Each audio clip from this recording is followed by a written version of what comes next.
at the composite loop in more detail than just tying a fly. So we're going to go over different effects you can get, different materials you can use. There's a insane amount of versatility in the composite loop, where there's really like no materials off the table. You know, you can construct these things to tie giant, you know, winter steelhead flies down to you know, little tiny, like you've seen the Schnittl wiggler and stuff, and it's kind of it's going to be a key part in our 102 series, where we're going to be going over intruders, dirty hose, trout sculpins, you know, just a little more in-depth way of tying, and definitely something you're going to want to learn as we move into some of these more complicated, more intricate steelhead flies. The composite loop has actually been around quite a while. Jerry kept it under his hat for a few years, or quite a few years, before kind of letting the cat out of the bag for the masses, you know, to pick up on. So it's been around a while, but just deadly effective. Benefits of the composite loop is A, durability, B, blending. You can blend flash and colors better than any other method. You can size everything appropriately, so you can take, you know, large ostrich plumes that really don't have a place in small flies, and then trim it down and make hackles, and basically get way more usage out of a whole bag of material. You know, and just the effects and the color schemes and everything else. It's insanely versatile, and it's one of my favorite ways of tying flies. And it's going to be a required element of some of the intruders we're going to be showing you, and then the dirty hoe, of course, skinny hose, the camo squid, I'm forgetting one, but at any rate, yeah, the little trout sculpins. I mean, it's just going to be a key part to our 102 series. So we're not going to actually be tying flies like a particular fly in this episode, but we're going to take an in-depth look at the composite loop and all the different effects and size ranges that you can get from it, and all the creativity, you know, and all the versatility that there is. And you know, we get asked a lot about, you know, a specific material list and the flies we tie on YouTube, and that's fine. I don't mind doing it, but I really want to encourage you to be creative with this. And that's kind of the reason we don't post exact materials, because, you know, steelhead flies are largely based on theory. You know, we can't prove yes or no like we can with trout flies that is what they're going to eat or whatever. And so I think it's really important to let your creative side take over and really experiment and have fun with these flies, and really tie flies that you know, you want to fish. You know, these things take a while, and that's the reason I tie these flies, is because they're intricate and they're hard, and you know, but they're badass. And if I'm going to spend a day swinging flies in the winter, you know, fairly uncomfortable, possibly some days really uncomfortable, depending on the weather, you know, I want to be fishing something I really have faith and confidence and a level of stoke about. So I just, you know, I don't want to be fishing just like a marabou tube. I mean, I know they work and everything else, and that's fine, but, you know, if I'm going to go through the motions of fishing for a whole day swinging flies, you know, in early January or late January, whatever, with sleet, you know, and it's, you know, 35 degrees outside and you're wet, you know, I want to be fishing something I really have a lot of fire behind, and something that I just believe wholeheartedly is going to make a difference.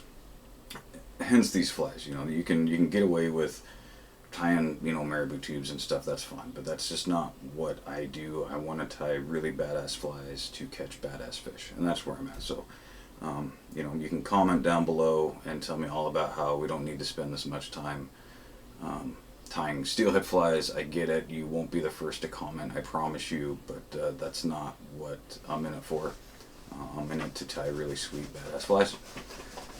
So anyway, without further ado, let's look at a bunch of different effects you can get with the composite loop, and really take this as a starting point, not an ending point. You know, I'm going to show like 3 or 4 different things you can do with it, but it's really just the tip of the iceberg. It's just the beginning. You can put anything in these and create different effects and different layering. So let this, be kind of a skill builder, but really just an inspiration of how far you can go with these loops and what you can really do with them. So thanks for tuning in, and it's going to be a long one, but you can fast forward stuff you already know or whatever, but thanks a lot. Alright, first let's go over some of the tricks of the trade. You're going to see me using this throughout the entire video. This is the Aquafly's Jerry's composite loop card, and basically what we have are measurement tools, and that's really all this is. It's just an easy way to replicate the same fly proportions over and over. So with the composite loops, it can be fairly difficult to replicate flies. You maybe get one perfect proportion and then the next one's too big or too small, and it's real easy to sway if you don't have some sort of way to keep yourself measured out. So what we got here is the dirty hoe and intruder measurements. So the back station would be the aft of the intruder, the rear portion. Forward station will be the bump of the intruder or the body of the dirty hoe, and then the forward hackle will be the ostrich in front of the bump, or the ostrich on the collar or the front of the dirty hoe. And basically you're going to double this. So this is your measurement for the loop itself, each one of these. And then if you're going to fold over the dubbing like I like to do, you're going to want to double the length. So I would actually go over both of these. For the forward station, I'd put my dubbing all the way down, and then I'd be able to flip it over and have one solid section. This does a pretty accurate job depending on the flyer timing. Obviously it's going to change if, depending on the size of fly and stuff, but this is just a good reference point. It's nice laminated, and I use this thing a lot just because it's easy, and it's easy to replicate flies. So you'll see that's what that's about. And you're going to need a really good dubbing spinner. We machine our own at the Portland Fly Shop. And the cool thing about ours, but I don't think we have many left, so if you want one you better hurry, is as you tie these, very often in the open loop design, you see ours has a closed loop. There you go, now you can see the closed loop. In the open loop design, if you give it any slack at all or bend it in a certain way, your loop pops off. Going this way or going that way, your loop pops off and the whole thing unravels and you got to start over. So this one being closed, we can actually give it some, well, not too much slack, but most of the time you give it some slack, and it still holds true. Or you can bend it in any way and you won't lose your loop. I've been frustrated more times than I can count about making like a wrap and having it ping off and having to start all over or try to save it, and it never saves. You can't save them. So that's what that's about. If you have like an OPST style or a loon style, just use it, but just be cautious of maintaining tension on your wraps at all times, because as soon as you give it slack, or pay attention where that loop opens up, and try to avoid that because it'll pop off all the time. People who have been tying these things know my pain, and if you're like me, you've probably launched one of those through a window at some point in your tying career. Third is this EP finger brush. This is the best tool for picking out dubbing or dubbing loops or anything like that. It's super abrasive and really gets close to the thread and makes picking these loops out take like a quarter of the time. So this is going to be one you're going to want to look for too. A good bodkin. I've got a couple different ones, a griffin and a loon. They're both different thicknesses. I tend to do both, but I like the thin ones pretty good. They're just not quite as stout, so if I'm really picking out hard, I like the stoutness of the loon. The griffin bends a lot more, so you can't get as much torque out of it. and just various dubbing brushes and comb out tools and stuff like that. A toothbrush was really nice for kind of finishing it off, and it dries it out a little bit. And then thread, either 140 or 210. I choose to use 140 on everything. Anything less than that, you're going to bust thread and you're going to lose your loops, which is equally as frustrating as losing it in the dubbing loop machine or spinner. So just make sure you got a good thread. Like I say, I use 140 most of the time. I know Jerry likes 210, but just give yourself a strong one. Gel spun is not recommended because gel spun doesn't spin and the materials will creep up the thread and clump in one spot. So don't use gel spun. Even the thick stuff is just too slippery. It doesn't grab materials. You know, you can use 6/0 if you're not really picking it out, but just use 140. That's basically the moral of the story. Shanks. For tying these, you know, I like aqua shanks the best. If we're doing tubes, which is, you know, composite loops, you can tie in anything, including a tube. I use a lot of tubes. Pro tube is my tube of choice, but you need something to tie the fly on. Aqua has the best shanks as far as I can tell and my concern. And then just a variety of materials and flashes, and we'll get to that. So anyway, that's the tools, kind of necessity tools, and off we go. So for basic composite loop, this is kind of a run-of-the-mill, something you'd use in a, you know, standard dirty hoe, not getting real fancy with it.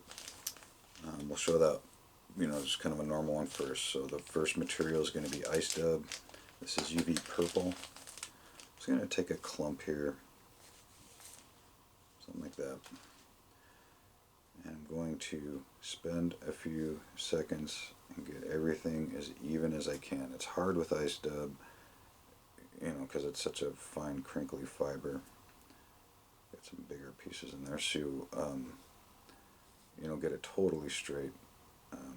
Not all this got shredded. Okay, but just go through, get everything as even as you can here. Get it as lined up as you can. Sometimes it's nice to like fold it in half and just kind of redo it. Okay, so that's looking pretty good there. It's about as good as we're going to get. I'm going to take this with both of my hands and fingers, and I'm just going to tear it in half. Put the other spot down. So now I've got a thinner ice dub. I'm going to throw it on our composite loop card in the back station and forward station area. So we're going to be using the forward station.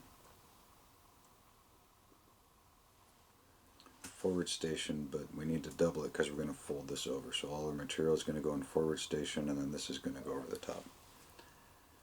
Our predator wrap, which is going to be a staple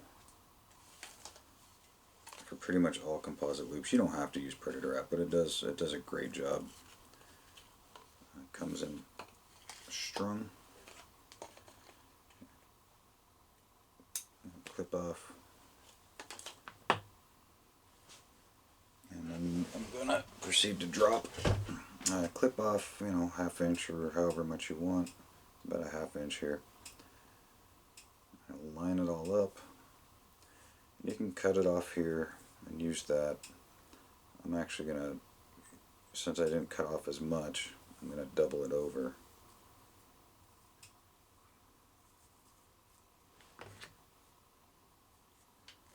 Cut it. Making sure I got all of it. And then from here I can kind of gauge my length. How long do I want this to be? Since this is about dirty hoe size, you know, we'd normally have our rabbit back here. I'm going to try to like get it back in like that area. So, you know, take your fly, get your proportions, and you want to cut this, you know, in like 60-40 it, so, you know, we're going to be about here.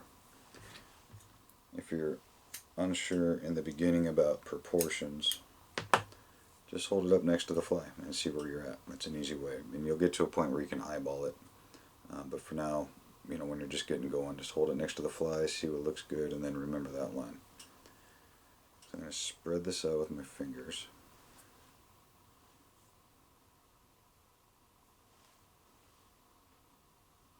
My thumb is straight up and down, and I'm using that to kind of anchor a straight line.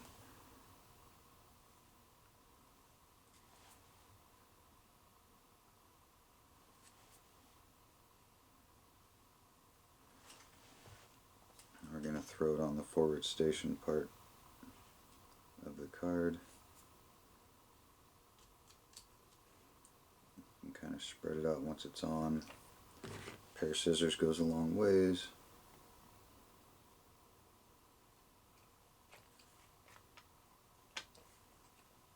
Ooh, that happens. Alright, 60-40.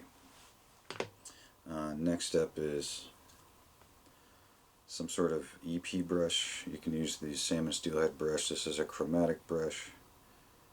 I'm just going to take as long as the forward station is,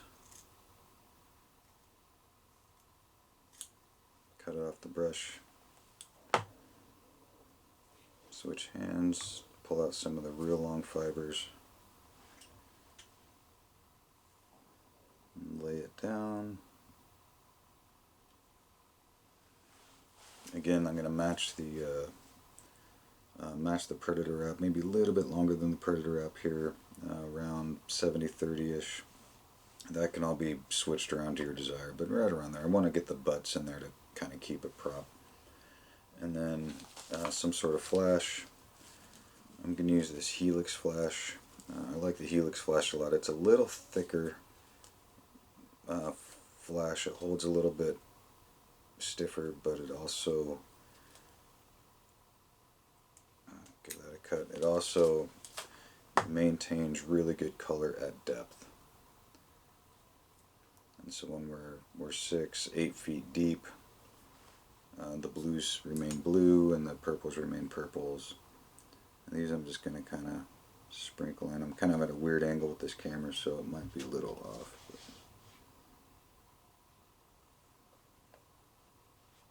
And that'll be around a 50-50. Okay, basic loop. Turn over the top dubbing, sandwich it, and then give it a good hard smash. And that'll keep it all where it needs to be. So now we've created this sandwich loop with all this material.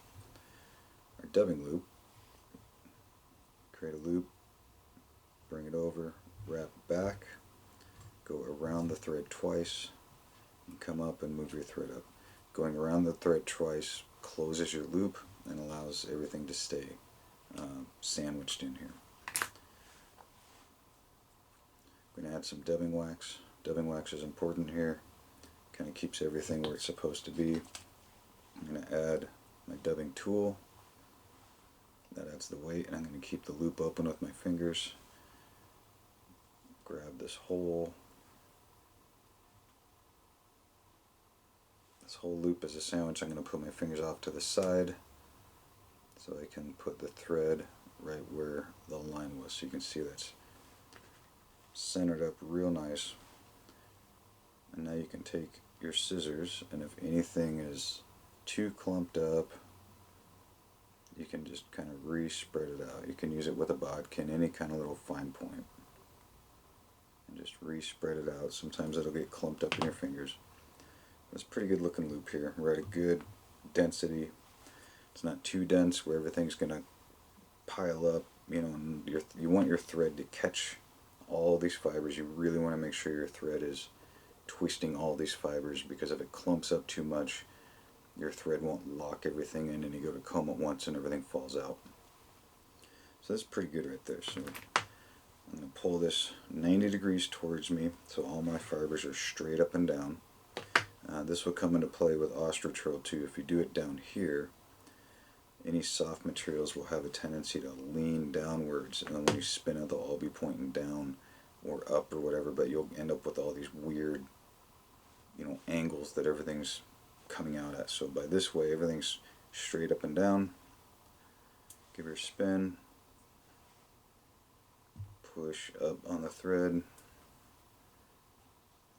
We're about maxed out on on tension here. And I'm going to take an EP finger brush. You can see it's all clumped up, and I'm just going to go through it and pull everything out. I'm going to be rough with it. I'm going to get everything out I possibly can. You can see I'm not being nice to it at all.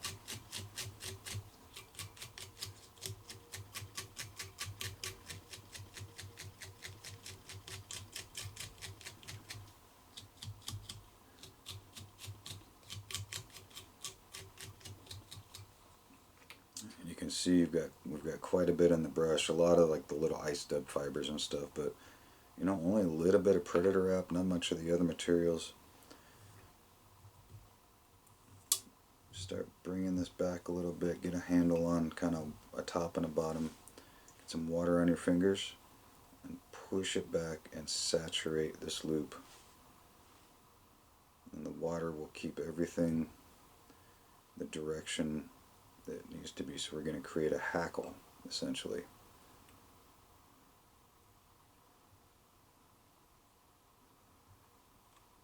So now we've got a wrapping point here. Switch hands, pull it back, wrap it forward with every wrap, one right next to the other. Pull everything back, make a wrap. Pull everything back, make a wrap, and just do that all the way up.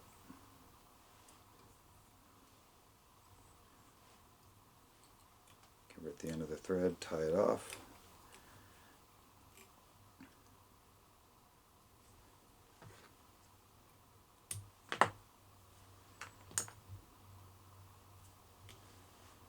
And now I'm going to take this finger brush again and hammer everything forward. Anything that got trapped while we were wrapping is going to be untrapped.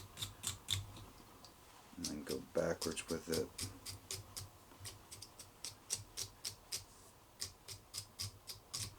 Nope, lost her. Ugh.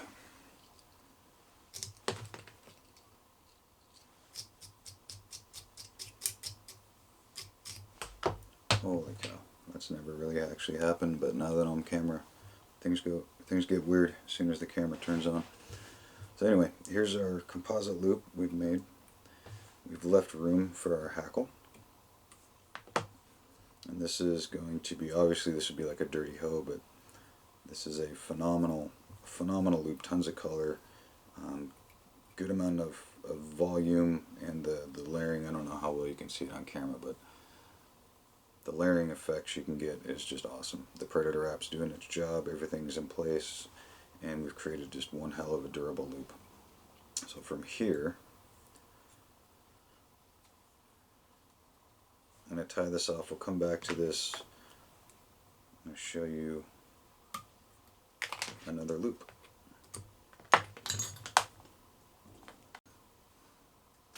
Alright, to show the versatility of these composite loops, now we're going to, I'm going to put a bead on this one. The first one you can kind of see the proportions when we're adding hackles and stuff, but this would be a great loop to build for an aft of an intruder or something like that.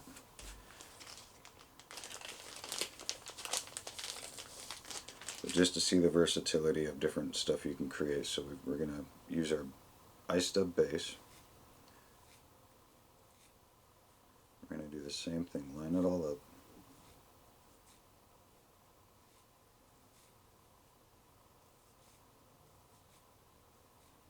And this dubbing's a bit long. Break it in half. And so we'll just say this is the rear of an intruder, so that would be the back station. I'm going to double it over, or we're going to double the length. And if you've ever had problems with Amherst pheasant tail, you'll see the effect we can create with this. This is a really cool loop. So I'm just going to take some Amherst, take a chunk, cut it off, determine the length we want. You know, if this is an intruder, it's not going to be real big, so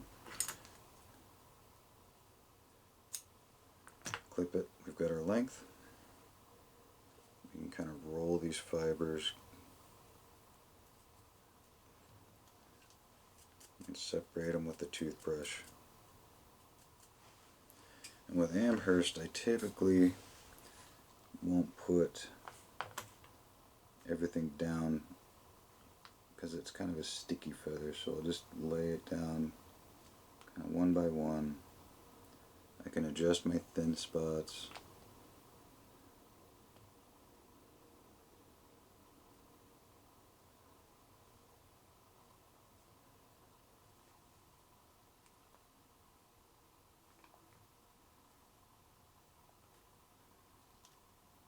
Okay. It might be a little thin in the middle here. Oops. Hopefully that didn't screw it up. No. It might be a little thin in the middle here, so we can just kind of bring this up. Alright. So now we need some flash. I'm going to take some blacklight angel hair.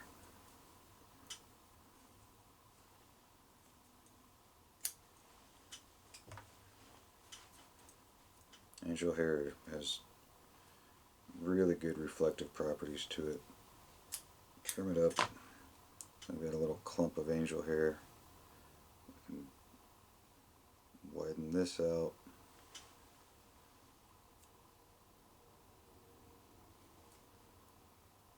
Throw this 50-50 on the loop.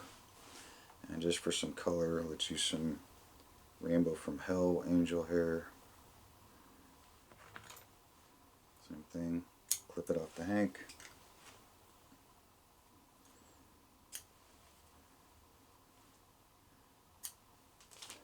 Got a little piece there. I'm going to spread it out.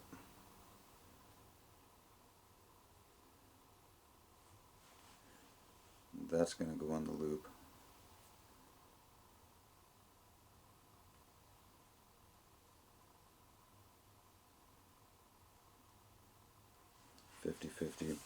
Now you can add some, you can add predator wrap if you want. You can add some filler if you want. Let's just keep this one. Let's one sparse so you can just kind of see the flash. Actually, let's get this real flashy. Let's add. What else we got here? Some ice dub.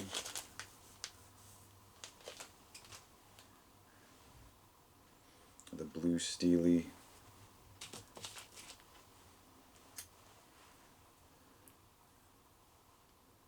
Which is basically like really fine cut angel hair. I don't know exactly what it is. It's not like the other ice dubs.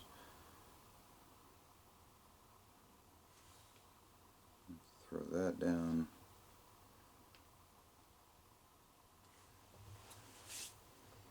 And then some Ripple Ice Fiber and UV Blue. This stuff has insane reflective properties to it. It looks really good. I mean, it's perfect for composite loops.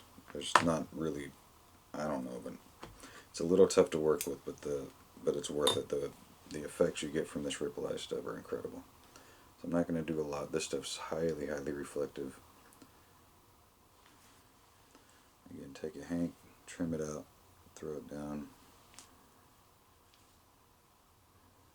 Alright, we've built kind of our flash loop, but with some Amherst in there. Fold it over, give it a good smashing.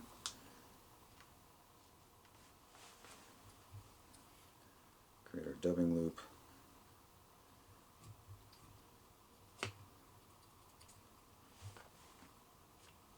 Wax on.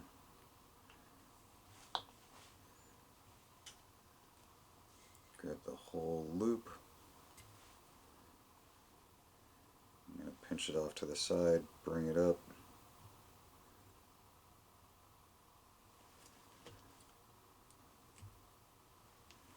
So we've got our loop built. I'm just going to kind of go through and make sure everything's a little thinned out. It's hard to see, but we also want to make sure we have the butts of our Amherst pheasant locked in there. Give it a spin.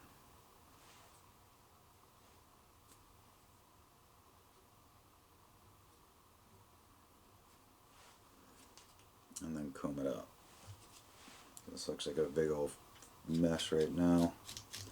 Once we comb it out, it'll start to take form.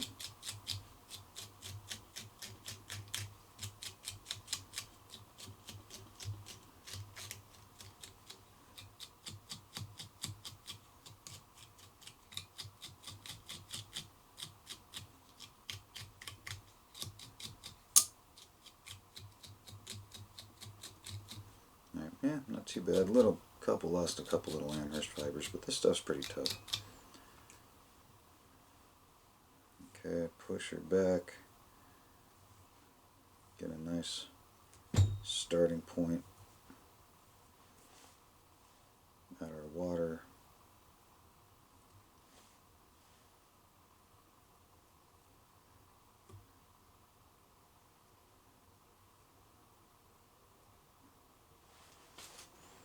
And then wrap.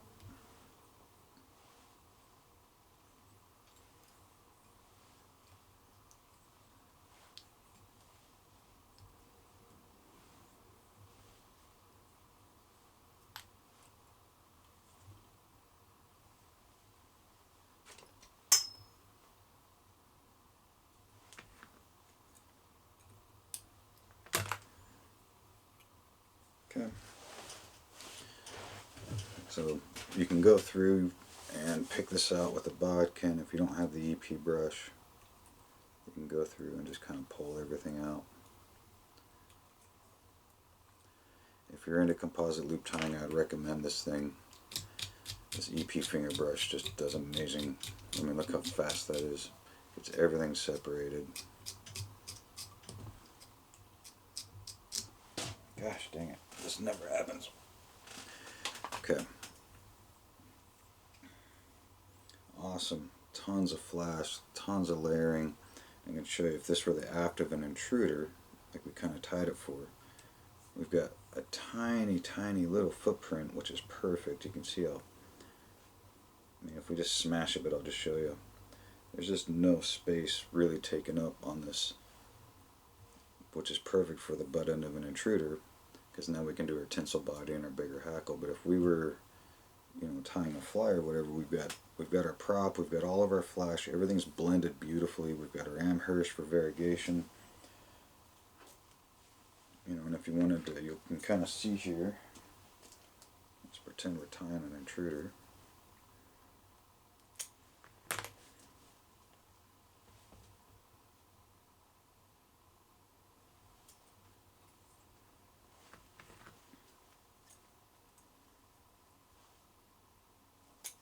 We're tying in our ostrich in the rear.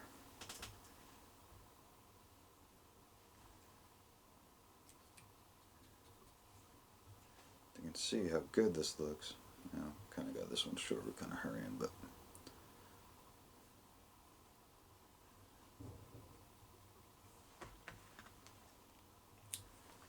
you know, it's just perfect. Blends beautifully, holds the ostrich open.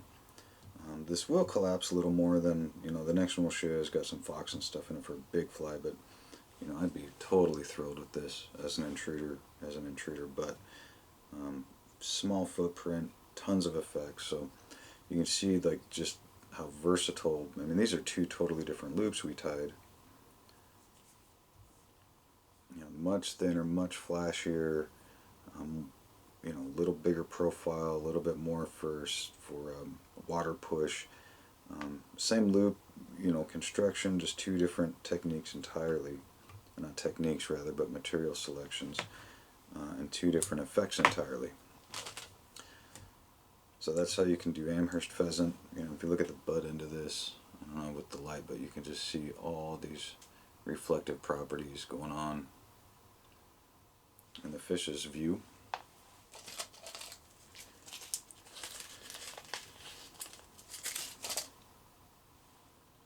Now we'll show you how to get big, like if you want a big fly, this is going to be a way to do it. And again, this is all up to your discretion. I mean, I'm just showing you a few ideas and just different things you can do with these loops. But I mean, get creative. Really, really, try new things and put new materials in there. We'll do. Like the next one would be like a really good big intruder. Again, ice dub. You can use fusion dub. You can use a lot of different dubbings. Fusion dub's pretty long. You want to make sure you maintain the shortness of the dubbing. This is lavender ice dub. Break this in half, like always. Throw it down. Looks like we're gonna need a little more.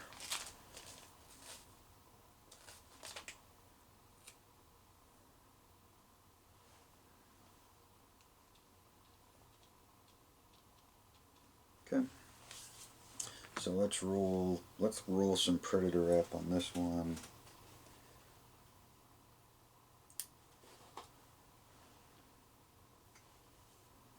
Okay, as always, I'm just gonna cut this in half.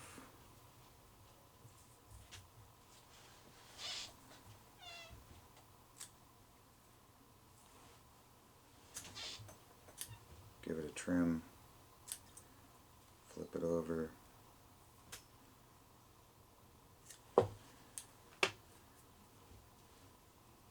Roll it out.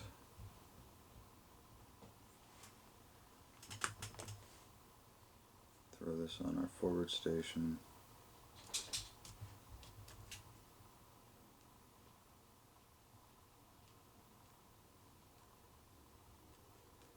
$60-40. Now we're going to add some Arctic fox. I'm just going to take a clump here out of this tail.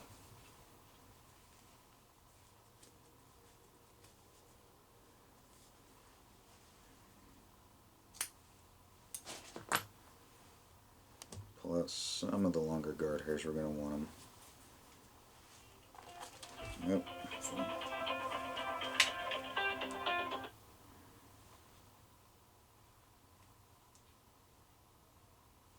Yep.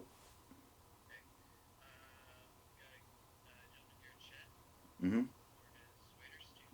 Mm-hmm. He doesn't get new boots. He can take that up with Sims.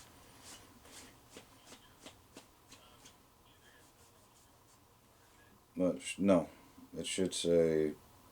Well, they should be in today, but the PO will say something like his last name, like Lion or something, will be on the packing slip. Mm-hmm. Yep. So he owes us $10 for shipping. That's it. All right. Bye.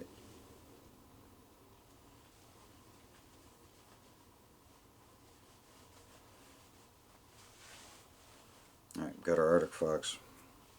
I'm going to take a comb. These little Wapsie deer heart combs are great, and just get all this fluff out. All this will inhibit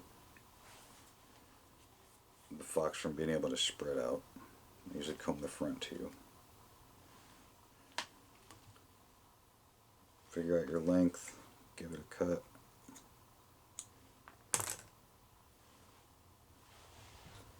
And we're going to place that on the loop.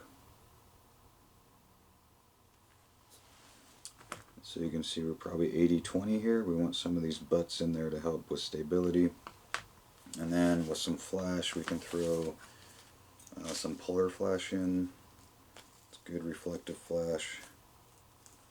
I always like to put flash in like my winter steelhead loops, especially just because it adds so much depth and translucency. But we're just going to clip off some polar flash here.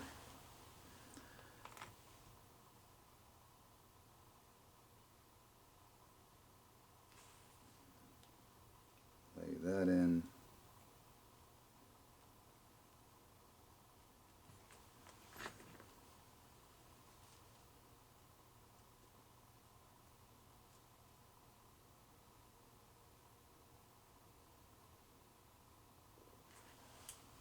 And that's really all we need to do with this one. This will be big enough as it is. It's easy to make these too big, especially with the Arctic fox. Flip this up. Give it a good smash. back, make your dubbing loop.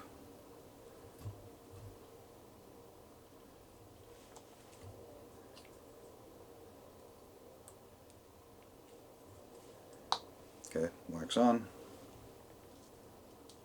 Take all this up one shot. Bring it in. Determine your length.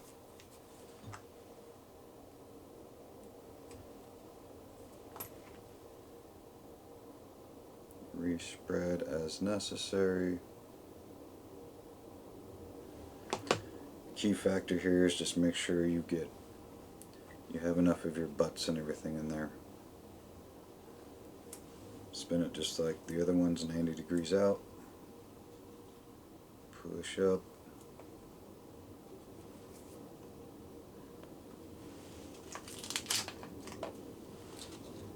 And then give her a comb.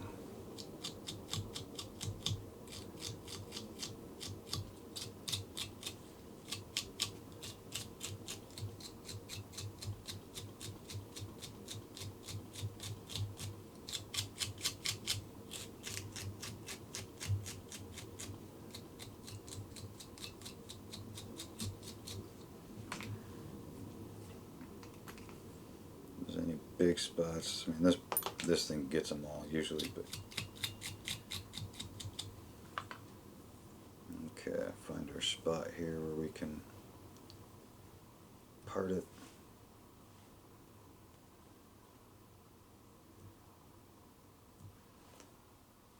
You can see the fox in there is just wanting to fight back and not collapse.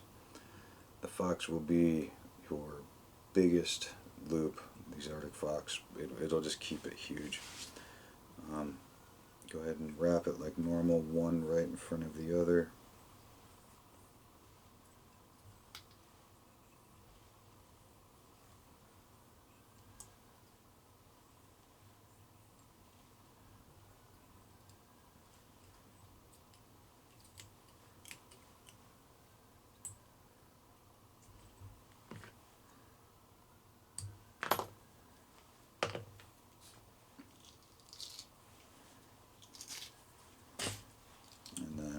Give her a big old comb out here.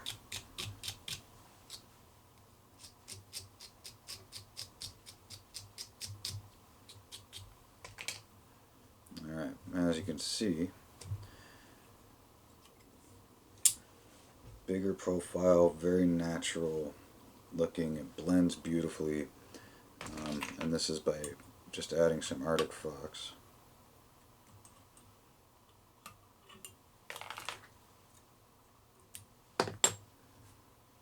Again, small footprint on this one, so this would be good for like an aft. If we were going to do like well, this would be good for an intro too. On a dirty hoe, you can definitely do this. You'll just need to make the loop a little bit longer to cover more surface area. But you can see how big profile, how awesome this is, all the flash, but the Arctic fox just adds a ton of volume. With the Arctic fox though, if you need your fly to get deep, Arctic fox doesn't sink that well. It maintains great profile, but doesn't get down nearly as fast as like an all synthetic composite loop. So just remember, like, different materials are going to have different characteristics. Arctic fox maintains a bigger profile, but will sink slower just by nature of the material. I mean, the material is an insulation fiber for foxes, you know, so it's just made to repel water, and it's kind of buoyant, you know. It's a full-on insulation piece. So just keep that in mind. Weight your flies accordingly. You may need to use tungsten or something like that if you're using a lot of Arctic fox for big flies, which in turn will make it tough to cast. But you can't have it all, right? Like, you gotta pick. You gotta pick what you want out of a fly. Some flies just suck to cast, and you just gotta deal with it. So anyway, so there's that. Last one we'll do like an El Naturel. Like we'll do like summer.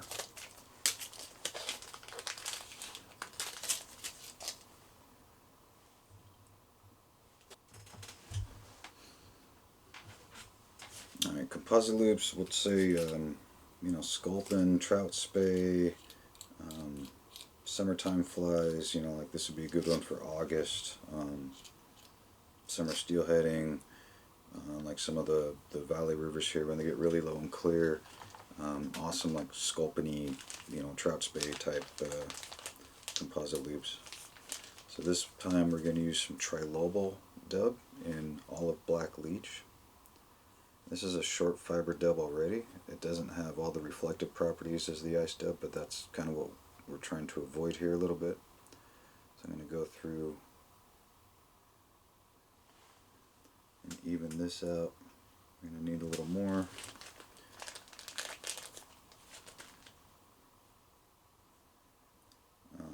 It has a great sheen to it though. This trilobal dub, it's not the easiest to work with for like dry flies or regular nymphs. Kind of doesn't dub on super tight if you put too much on. It's awesome for composite loops. Makes it easier to work with here. But the sheen is really cool on this stuff. I really like the effect it has. Let's throw on some olive predator wrap. This is the olive and black barred predator wrap. Since we're going natural, just a little bit. We're not going to do like a full-on like steelhead quantity here. I'm just going to throw kind of thin.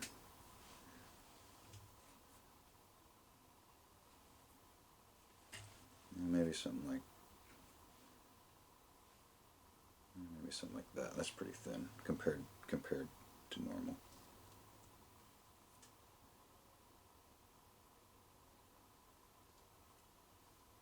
Okay. Throw in a little bit of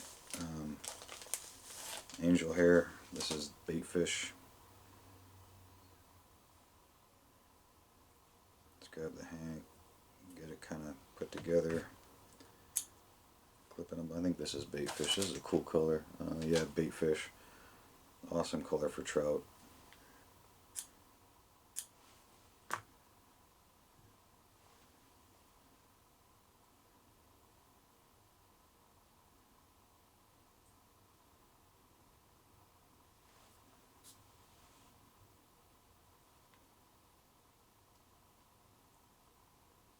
Alright, throw that down.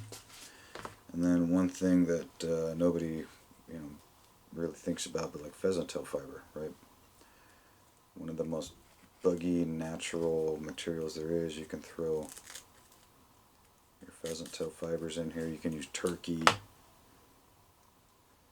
mean, if you think about it, there's like no difference between this and Amherst, right? I mean, it's the same bird, but you never see people using pheasant tail composite loops. I don't know if they just don't think about it, but again, this is the versatility we're talking about. This one's they're kind of sticky, so this one we're going to use like a brush to kind of separate it a little bit.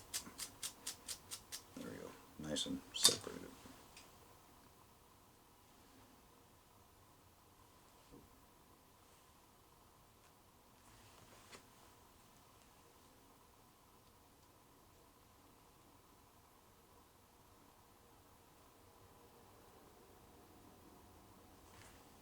I know I got a gap right here, but it's sticky. We'll fix it once it's in the loop. So bring it up. Give it a good hard smashing. Build your dubbing loop here.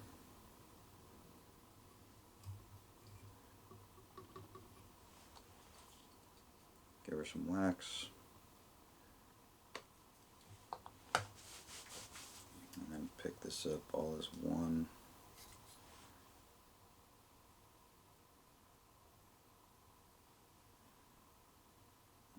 Throw it in your loop, put on your dubbing tool, and now we can come through and just kind of poke the bear, get everything as separated as we want. There we go, give her a spin.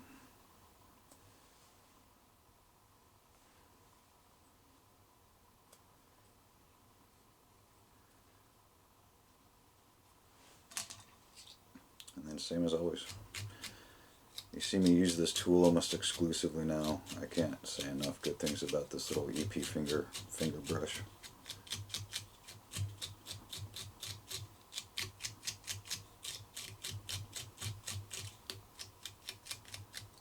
tear into it. These pheasant tail fibers are really, really tough.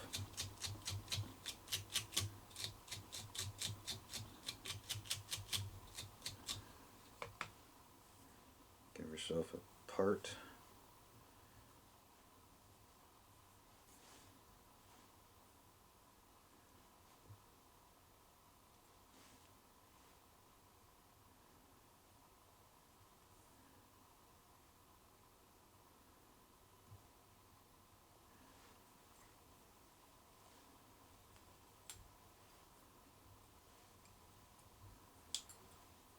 Wrap her up.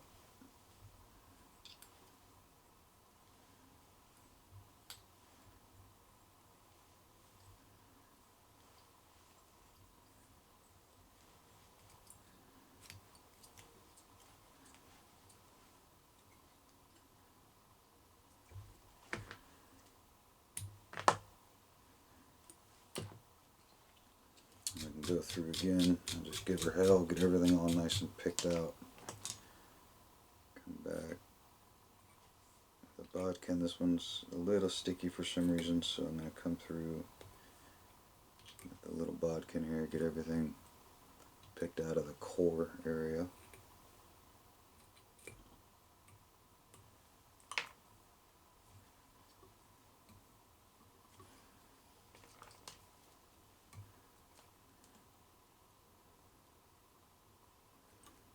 Actually, this would be a good one. We'll do it.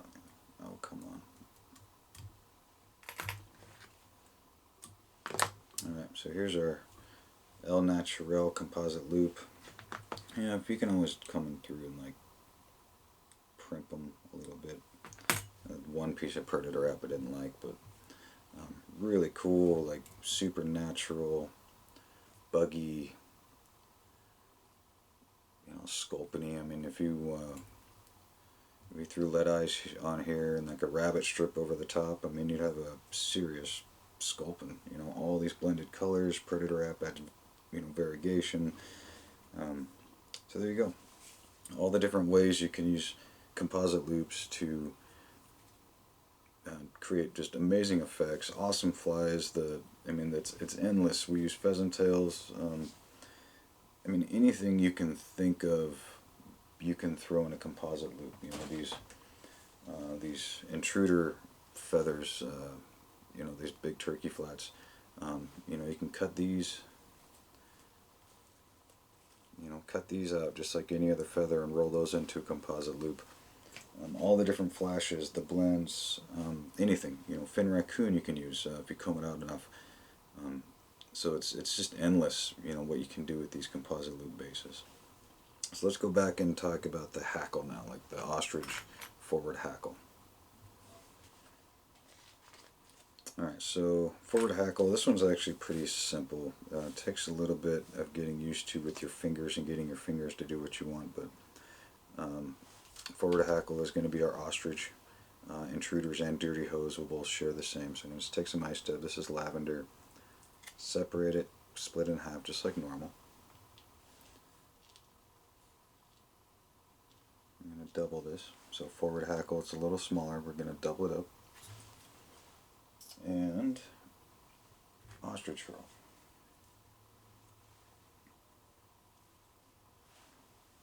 Let's find a good one. So I'm just going to pull a clump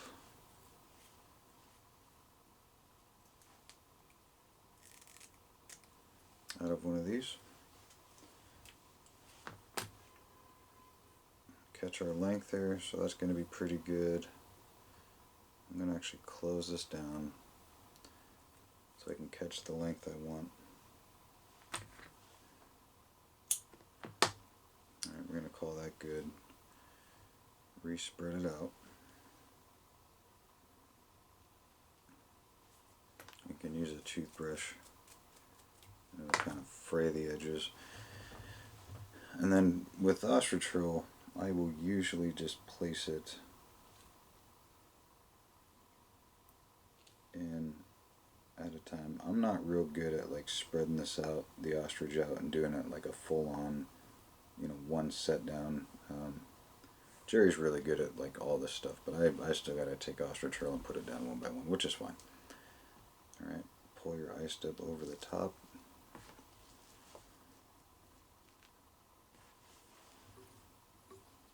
Create your dubbing loop.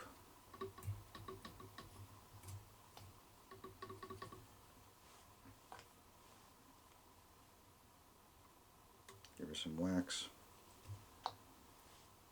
And then pick this up.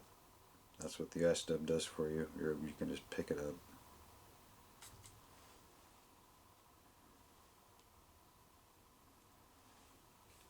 And throw it in your loop.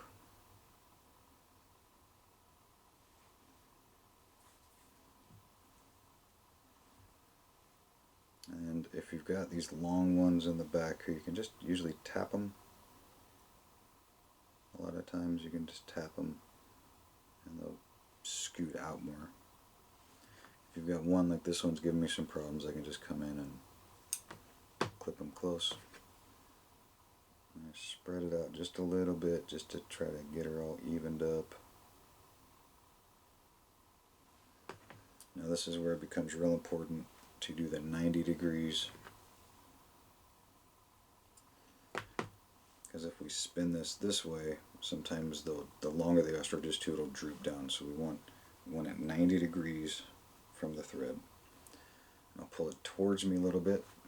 So I've got an angle towards me to try to stay as much out of this as I can. As soon as I spin this, this is going to want to, all your loop back here is going to want to trap itself into this thread. So I'm going to pull it towards me. I'm going to spin it kind of slow at first with the ostrich.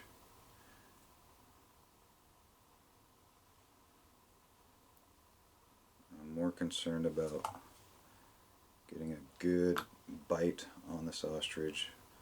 Ostrich I usually don't spin immediately real fast, because if you go too hard too fast, they can actually fly out of the loop before they get trapped. So we're good now. So just take your time with the ostrich roll. And we've also, by taking our time, we haven't trapped any of this loop in here. So now you can come through, and we're losing a couple, which we always do. You can use the fiber brush if you want. You just don't go as hard as you would without ostrich roll. The ostrich isn't, it's not like weak, but it's not as tough as all the synthetics and furs and stuff that we're popping in there. I mean, I've lost a couple. Bring it back. You don't always have to use water for ostrich roll. You can if you want. A lot of times the ostrich roll will behave itself. And we're just going to wrap it like hackle.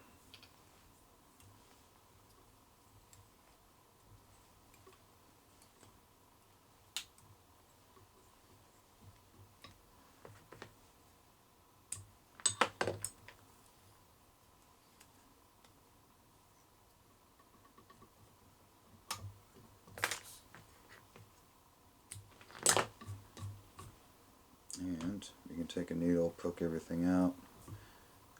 Sometimes it's easiest to take a toothbrush on this one and just kind of get everything working right. The ultimate dubbing brushes do a good job too. They'll get in there a little bit. A lot of times we won't have many fibers like inhibiting this whole thing. But that's how you make your forward intruder hackles or your dirty hoe hackles, just like that. So there's your color. You can, you can add some angel hair in there if you'd like, just to create like a cool little flashy color. But the ostrich one, it's a little difficult at first getting the fibers to cooperate sometimes, but once you get used to it, it's probably part of the easier finishing process. The biggest thing is proportions, just to make sure you give yourself enough room for the collar, but not too much room to where you have all this bare thread showing.